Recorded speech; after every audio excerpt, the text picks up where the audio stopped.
What you're about to see is a video snippet from inside the boiler room. Every single morning before the open of the US stock markets, I analyze dozens of stocks and then decide on the trades that we're going to look at for that day with dozens of traders. We all get together, execute trades, chat some, and make some money together on a Zoom conference call. Go to thepatterntrader.com/club to find out more. Moderna's up huge today on some news, and I was looking at shorting it last night and I go, it's just at a level. And then there's a level right underneath there that it has to clean through, and you can't just fire at a level. Just because this thing's, at a new low here, you can't just fire at it. We're sitting at a new level. It's sucking you in. It looks great. Why am I not short? And, if this thing breaks and goes down hard, I'm going to be really upset. But you can see every day we go down, make new lows. I'm really pissed I'm not short these indexes, and then boom, it's a grenade. So I watch how these things oscillate. So you have this key reversal, but key reversals at the bottom of a move are very different than a reversal. When you go up and now you put a reversal. This is the elastic band, this is the pullback, and this is what I look for. And then you get reversals down here and you go, well, it's a reversal. It looks like you should be short. And then it goes the other way. So, I'm very much watching, it's like whenever you start right where the previous bar closed and you start going down, I get, if this thing had started higher earlier in the week and then started bombing, then I, would have had a whole different attitude. But what I don't want to do is kind of catch this thing in the hole. It starts going up and then you're looking at one of those. This market is going down. But, I'm of the mind that, in 2 weeks, we got midterms in the United States. And I think the Republicans will take the House, which means that Biden has written his last piece of legislation and that we have gridlock. Now, it sounds, gruesome, but actually the market likes, gridlock where the government can't do any more damage. They're just going to be locked up and won't do anything, and they're just a bunch of useless idiots anyways. So you have midterms, then you usually have a seasonal thing. So it's very possible that, through the end of the year, we kind of have this before we get that. And so I don't know, on one hand, this thing's going to go down and I'm going to be really upset if I miss it. On the other hand, I just don't feel like dealing with one of these either. This is Biogen, and you can see it just made a high and it's been leaking ever since. So I said it, when it opened, it's probably a good short. This thing has been in a long-term distribution, and this is just like a Beyond Meat kind of thing where, Beyond Meat did the same thing, went from 90 to 160, and now the thing's trading at 14.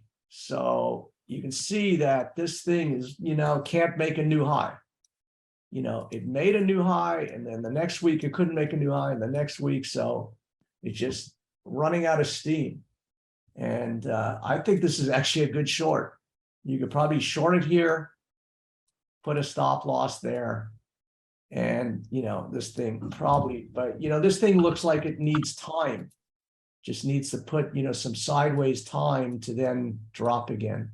But this is probably a great short, but very dangerous. But you can see the difficulty of getting short right in the hole, right at a level. This is what I mean by just a level where you just say, okay, this is, trading at a low. It's likely to make another low. That's the danger. So, and that's, what the S&P could be. You're right at this level. It looks like, damn, this thing needs to break. And then, something comes out and you're looking at that. I was saying, looking at Tesla, that thing looks like it has nowhere to stop. Yep, I agree. The problem is it's also at a level and it's come pretty far. But yeah, I think this thing this thing is going to break apart. I think this Twitter deal was probably likely the catalyst, the thing that broke the camel's back. And they just had a recall on like 1 million cars or something like that. Yeah, Tesla was always a bubble. It's cumulatively worth more than every single car company combined. Every single car company on the planet, Ford, GM, Porsche, VW. This thing has been worth more. And people say, well, it's the technology, it's battery, it's bullshit. It's just overvalued. It's a cult. pattern equals trajectory. So, I'd love to see a little pullback here. Because again, you're right at these areas. The problem with Tesla, yeah, it's broken now. It's broken this long-term trend line. It's gone. But it's come straight down from 320 to 220. It's lost whatever, 30-40% of its value, and it's gone straight down. And now you're playing, in the neighborhood of this. So, just like everything else, it's so hard. This is the push-pull. I've been waiting for this thing for, years now, and if I miss it, I'm going to be really upset. But on the other hand, if I get in right here and it, pulls back to 240, so that's kind of the push-pull of this environment, is that this market looks like it's going to get detonated hard. But, you get a Moderna, you get a Biogen. It's this constant pushing and pulling that I have this emotion. I've been watching every day the indexes, go like this, and I'm going, why am I not in it? And then 2 hours later, it's like that. But, it's kind of 3 steps forward, 2 back. I mean, this thing is going down. This is making new lows. It's going much lower. I just don't know what the timing is. Hey, if you would like to trade alongside me every day and join our most prestigious program, then head over to thepatterntrader.com/club for more information.